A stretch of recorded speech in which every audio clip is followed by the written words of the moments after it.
Hello and welcome back for another historic video. Today we are going to be the bad guys and we'll be playing this wizard's tribal deck.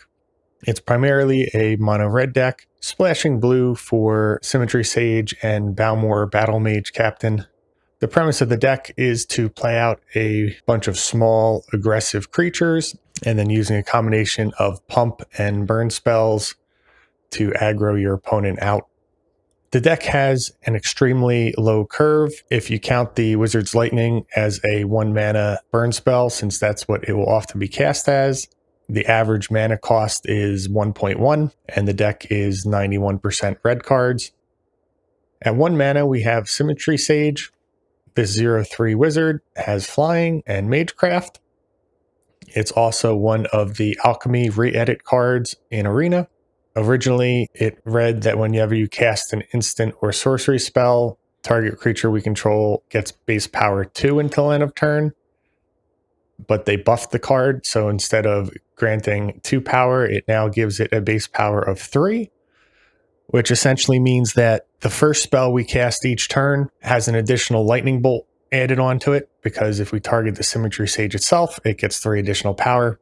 And then the other creatures in our deck all have base power 1.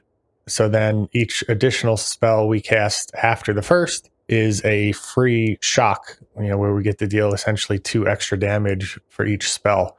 So this is a tremendously powerful effect, and Wizards of the Coast probably should have reverted this back to its original form a long time ago. Anyone who's familiar with the format knows that this Wizards deck has been terrorizing Historic for quite some time now. Additionally, as a 1-drop, we have 3 copies of the Monastery Swiftspear. This is the only creature in our deck that is not a wizard. It's a 1/2 haste prowess creature. So as we cast our spells, it will grow due to the prowess ability. And then since it has haste, it will be able to get in for damage the turn that it is cast. And then our last 1-drop creature, Soulscar Mage, is a 1/2 wizard. It also has prowess, and then as added line of text, if a sorcery we control would deal non-combat damage to a creature, instead we put that many -1/-1 counters on it. So when we have Soulscar in play, it makes it very difficult for our opponent to block if we have red mana up, because we can change the size of their creature in combat, and combined with the prowess, their creature shrinking and ours growing, they would need to have a significantly larger creature than ours to safely block. At 2 mana, we have the Dreadhorde Arcanist. This 1/3 wizard has trample, and then whenever it attacks, we can cast an instant or sorcery card with mana value less than or equal to this creature's power from the graveyard without paying its mana cost. So this is card advantage. And then that spell is exiled instead of being put back into our graveyard. So the Dreadhorde is able to recur every single spell in our deck, most of them being 1-drops. But if the Dreadhorde is pumped up either by the Symmetry Sage or by a few of our pump spells that we'll touch on in a bit, it can easily recur any of the spells, and this just spirals out of control if left unanswered. And then the last creature in the deck is the Balmor Battlemage Captain. This 2 mana legendary wizard is a 1/3 flying, and whenever we cast an instant or sorcery spell, all of our creatures get +1/+0 and trample until end of turn. So our Swiftspear and our Soulscar Mage will be able to trample over small ground blockers, and if we have a wide board, then Balmor's ability just compounds. When it comes to the buff spells, we're running 2 copies of Monstrous Rage. This 1 mana instant gives target creature +2/+0 until end of turn. And then we also get to create a monstrous roll token and attach it to it. And the roll token is an enchantment which gives the creature an additional +1/+1 and trample.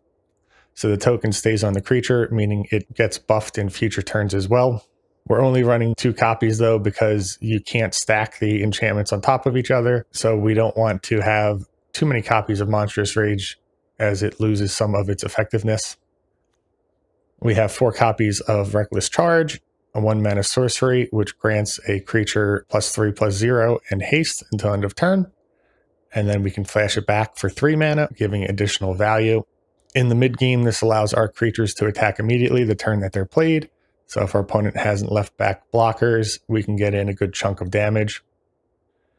A similar effect are the 4 copies of Wild Ride, also 1 mana sorcery, and it also gives creature +3/+0 and haste until end of turn. And then this one, instead of having flashback, has Harmonize, which means we can cast it from our graveyard for 5 mana. And we can tap a creature we control to reduce this.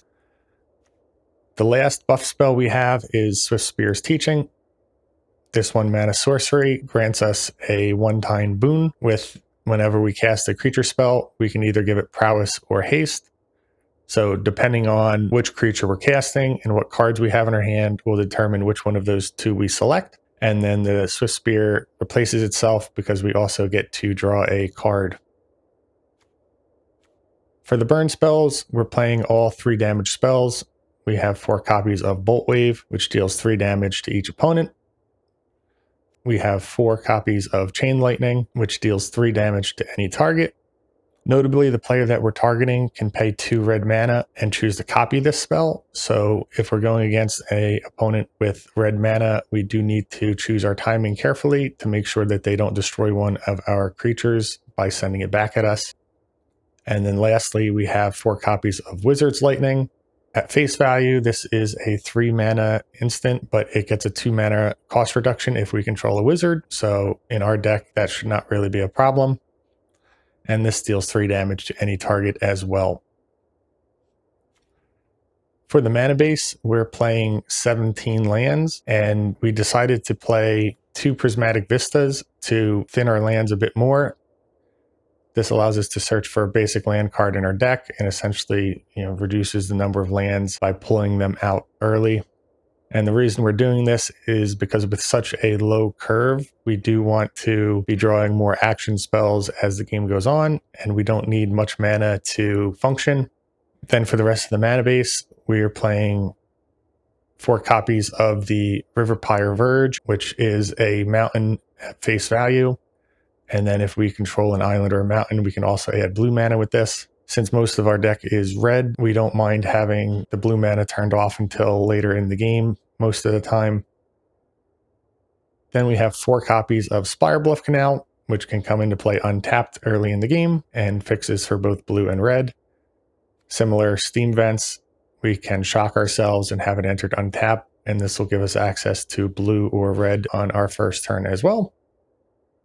And then we have 2 mountains and 1 island to tutor up with our Prismatic Vista.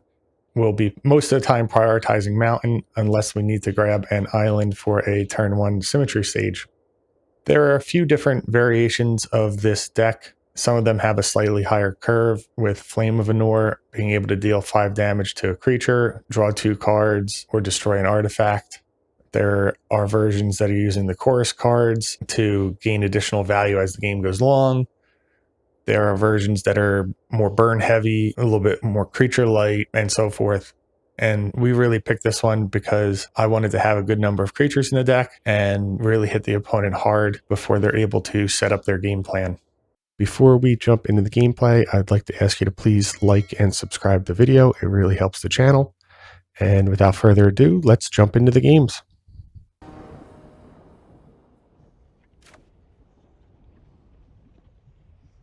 As much as I'd like to keep this hand, I think it has too many creatures and not enough lands. If some of these creatures were spell cards, it might be worth keeping. This is better. And then we don't need both of our haste enablers. So we'll get rid of the Wild Ride. Reckless Charge is objectively a better card. So here we'll lead off on the Swift Spear.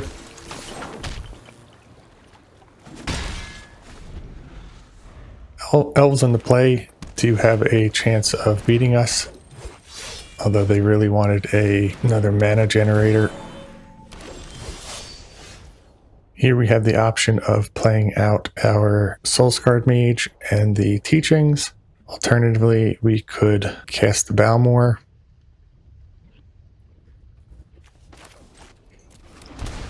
I think we'll start with the Teachings and then we'll attack in anyway.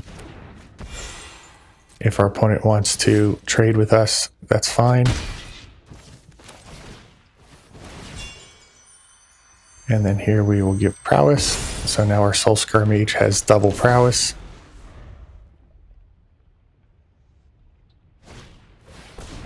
Now they have the Archdruid. They must have just drawn it this turn.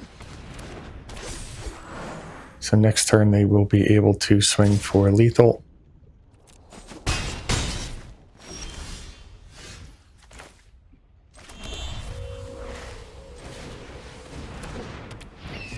Here we can either take out the War Master or the Archdruid. I actually think it's going to be the Archdruid.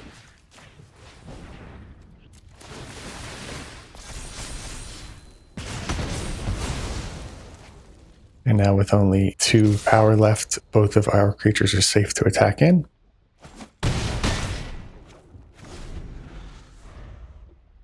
Do they have another Lord? I think they would need 2 of them to present lethal. There's the first. And there is the second. So that's only 10 damage. We'll take it. Unfortunately, all of our damage is on the ground, so our opponent is able to chump block this, but I think double pump spell should enable us to get over the finish line here.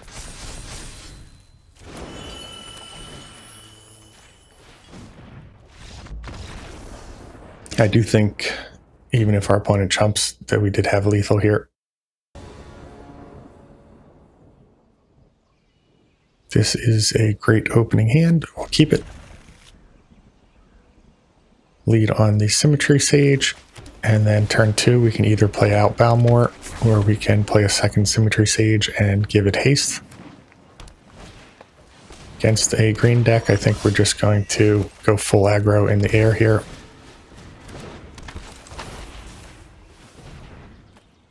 Each Sage will target the other.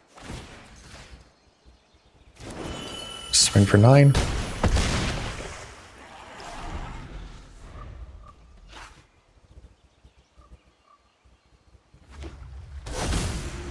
Say another haste enabler off the top or a burn spell will win the game.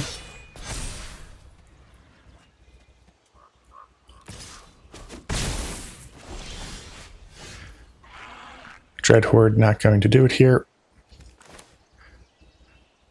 We'll play out another Symmetry Sage. And we'll hit for 9 more.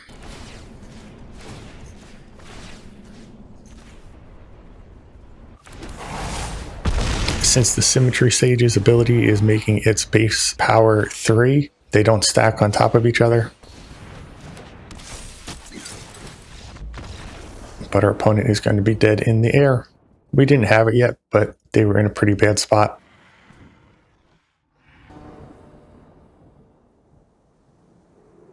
This hand is missing spells, but the odds are that that's all that we're going to draw into for the rest of the game, just based on the number of creatures we have in our hand already. So we'll keep this. And we'll start with the Swift Spear, get some early pressure.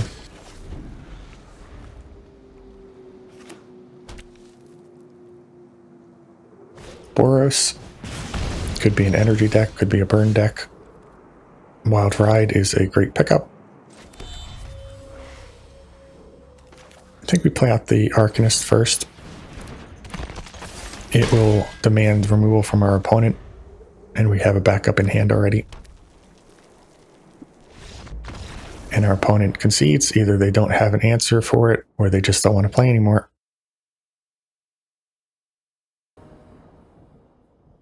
This hand is good.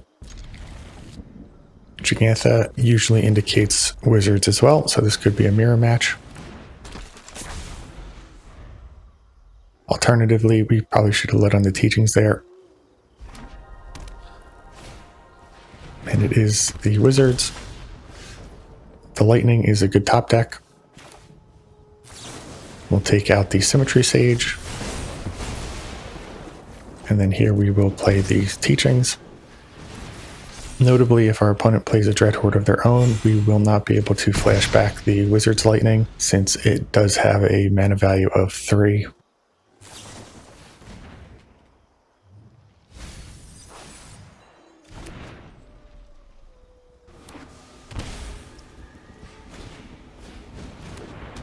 A Soul Scar from our opponent.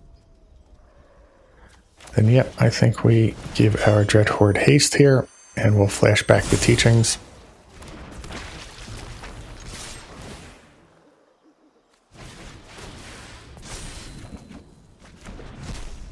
No land, that's unfortunate. Opponent takes the block. Let's see if they have removal. They have another Symmetry Sage, so our opponent had a pretty good opening hand as well.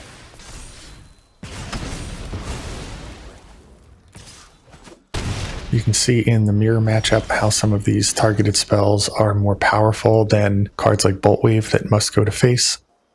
Here we could play another Dreadhorde. I don't think that's the correct move. Let's do the...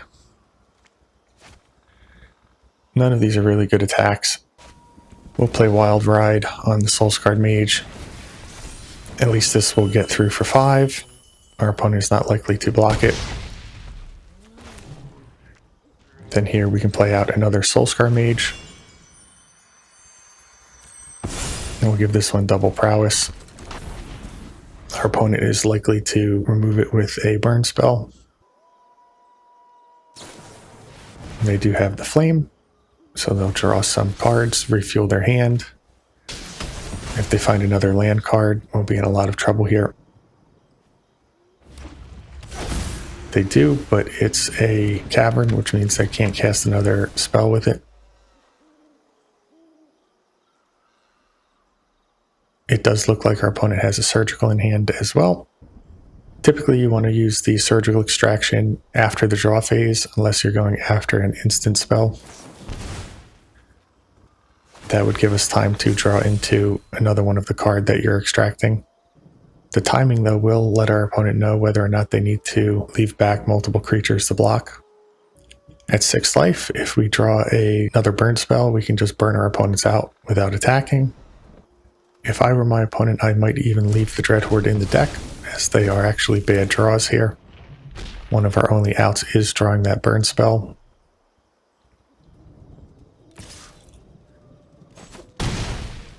They leave back 2 blockers. And unfortunately, we don't find it. Here we can attack in with our Symmetry Sage and force the chump block.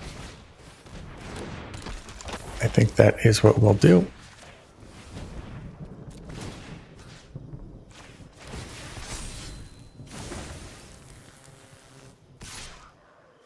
And then it's also free to attack in with our Soul Scourge, unless we want to keep it back to chump block with, but I prefer the aggressive style in this matchup. If our opponent had removal, they would have used it last turn most likely. And there we see they're starting with the cantrip. Up to 4 power on board. And that will do it. And they do have the burn spell in their hand as well. Good game.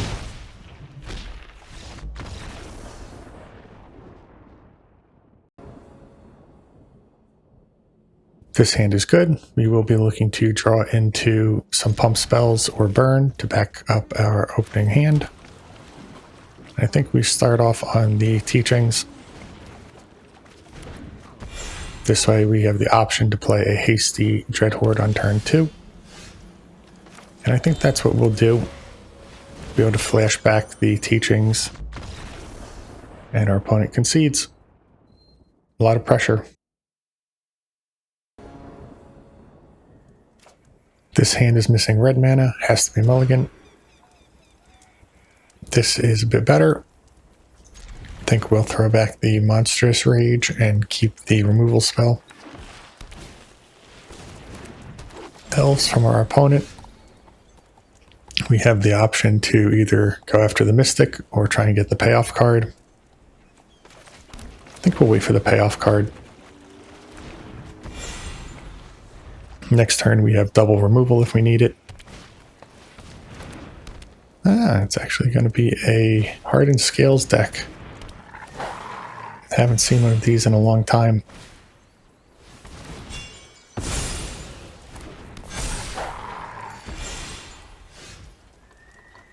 In that case, I think we play out the Balmor. And then if we give it haste, we're only going to get in for 1 damage, whereas prowess will stack over time. So I think that's the one we pick.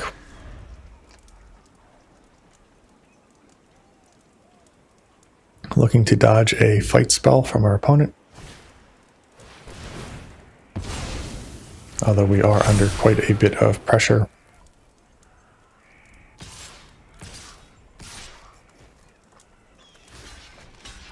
We'll chump block the pop.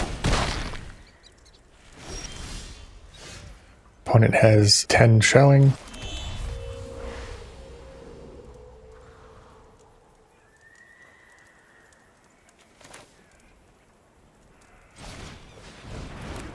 We play out the Arcanist, give it haste.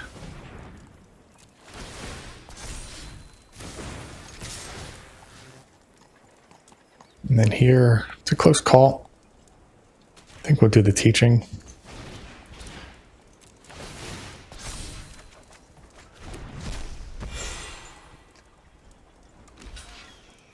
Our opponent trades. That's good for us. Takes off quite a bit of pressure.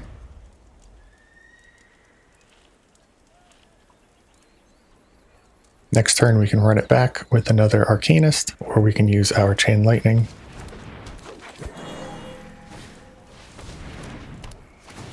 Each lightning is worth 5, so that's 10 damage. Wild Ride would be another 5, so I think we just kill our opponent in the air here.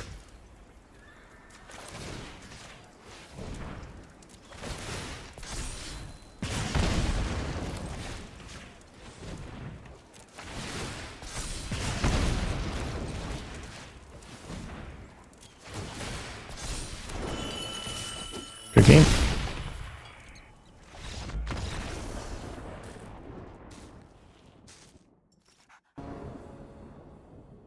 This hand is good. We will lead off on the Symmetry Sage. Well, close call.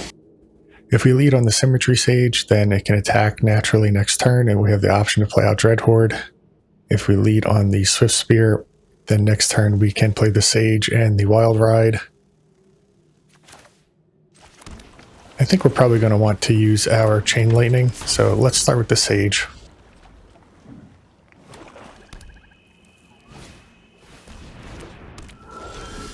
To mirror our deck from our opponent. We can just go ahead and get rid of the Eidolon right away. And then here we will play out the Swift Spear for some haste damage instead of the Soulscar Mage. A land off the top would allow us to play the Dreadhorde and Wild Ride, get in some damage right away. We do not draw it. Based on that, I do think we will optimize for damage.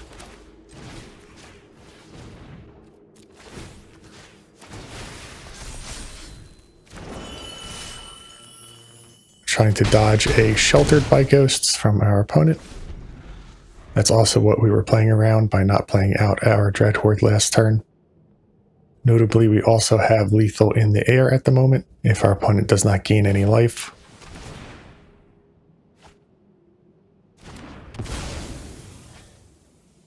They kill our Swift Spear. That's objectively a mistake. Once the Swift Spear and the Soulscar Mage are both on the battlefield without Summoning Sickness, the Soulscar is objectively better.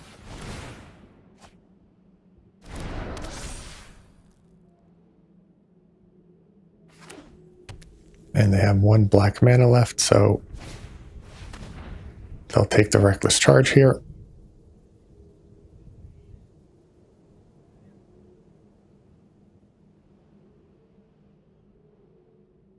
Don't know why this decision is taking so long. They take the wrong card. Oops. So now we'll just kill them in the air.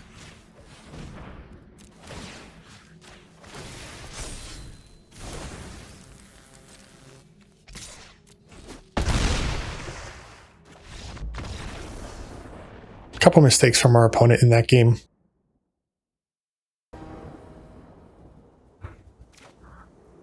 This hand is good. We'll keep. Have early removal and a creature as well.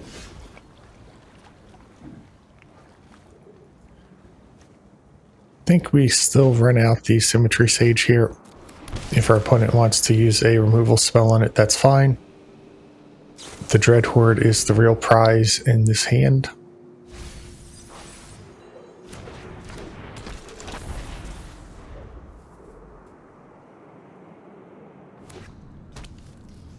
It's looking more and more like a mirror match.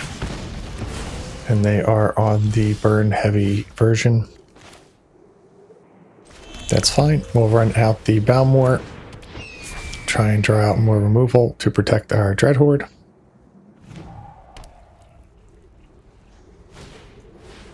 They do have the second discharge. And they're holding up 1 mana. Here we will want to grab a mountain. And then we will give our Dreadhorde haste.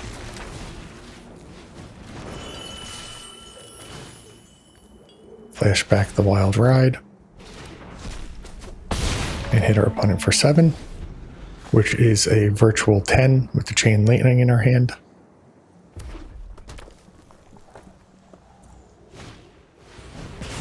The third static discharge from our opponent, so they have 1 left in deck. And they play out a Guidance without a wizard. So they kept the hand with no creatures. The second Reckless Charge is a great top deck. Allows us to hit in for 7 more.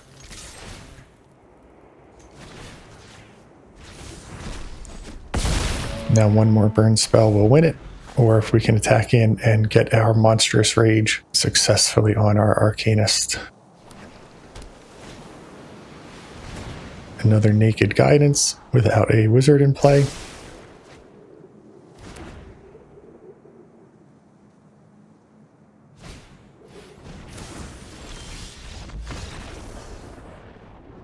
Looks like our opponent just ran out of gas there. I think they probably wanted to mulligan their hand so that they had at least 1 wizard. This hand wants another land, but it does function, so we'll keep it. Here I think we lead on the teachings, digging for that second land.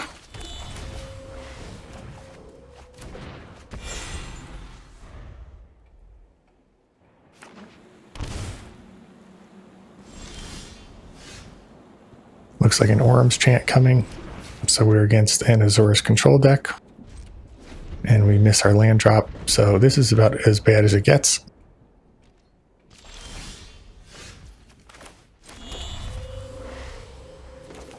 We can play out the Soulscar Mage and give it haste.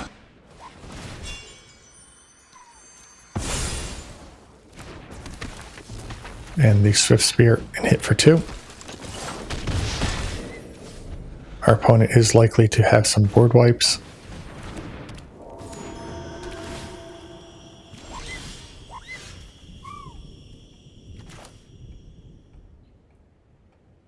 We'll play out the Chain Lightning on the Prospector in case they have another Lotus Field.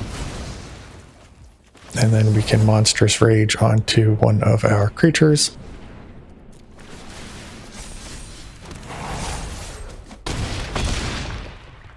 Notably, we don't really have a good follow-up yet because we haven't found blue mana. Otherwise, we could cast the Symmetry Sage and follow it up with Wild Ride. Now we just sit back as our opponent taps and untaps their lands in an attempt to combo off. I know what must be done. You know what? I'm not.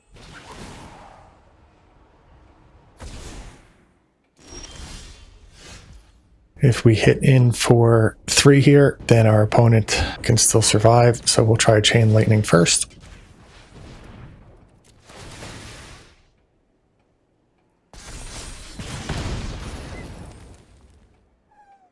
Here we can hold up Wizard's Lightning at instant speed.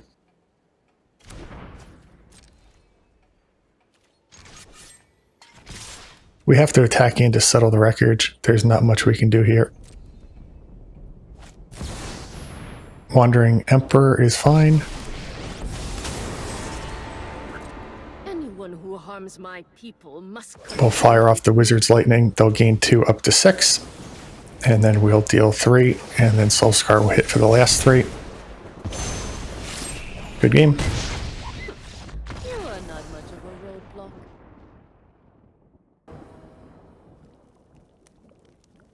This hand is okay. It's missing a burn spell, but it does have a good mix of creatures. Here I think we actually start with the Symmetry Sage. If we draw another one next turn, we'll want to be able to play it out.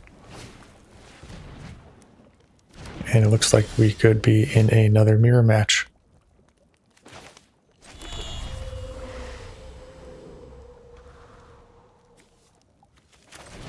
Here I think we wait until next turn to play out the Dreadhorde to protect it from removal. We'll just hit for 1. That way we can also spread out the Reckless Charge triggers if it survives.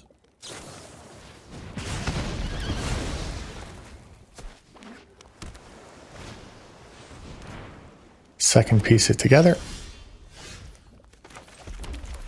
We'll play out the Arcanist. Give it haste.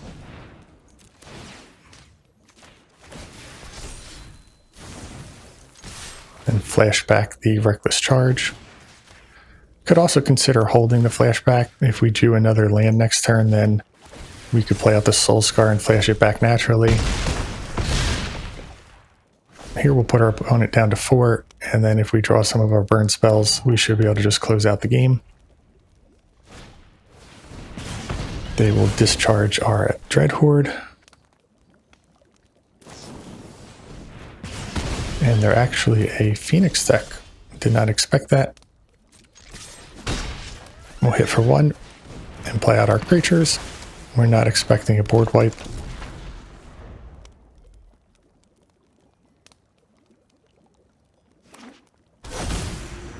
We still need to draw into a spell, most likely.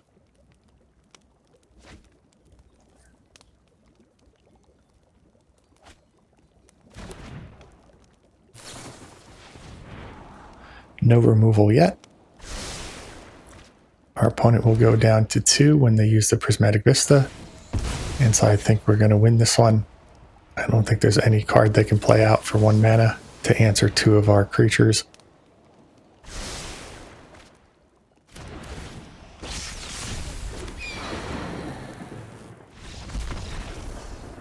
Good game. There you have it. We put up some dominant performances throughout the games. One thing to note, personally, it felt like we were a bit land starved in a lot of these games, and I did go back and do some math, and we probably could be playing 3 or 4 more lands in the deck, especially without any cantrips. In order to squeeze those lands in, we would probably cut the Prismatic Vistas and swap out the Mountains and Islands for some more dual lands so that we have better mana early in the game. Potentially you could shave one of the Balmor as a legendary creature, and then the other cuts should probably come from the spells. Another thing I felt during the game was we really wanted more removal for what our opponent was playing. So while cards like Bolt Wave are objectively more powerful than something like a Shock, the fact that Shock can go at any target, making it a more versatile card, could be beneficial. The nerfed version of Spear's Teaching is another card that might no longer make the cut in this deck. Stacking prowess on top of a creature that already has it makes it a prime target for removal, and if it needs to be on the battlefield for an additional turn before it can attack, then that's also a negative, whereas the deck already has 8 haste enablers in the form of the Reckless Charge and the Wild Rides, so giving your creature haste also didn't feel very strong. But again, it's undeniable that the Wizards deck is still a powerhouse deck in the format. It's very aggressive, and if your opponent doesn't have answers to your creatures early in the game, you can just steamroll them. And then having the option to burn your opponent out in the late game if needed is a great way to finish off a lot of games if your creatures stall out a bit. I'll go back to the drawing board with this one, and we'll revisit it in a couple weeks. As always, I'd like to thank you for watching. Please Please like and subscribe for more content.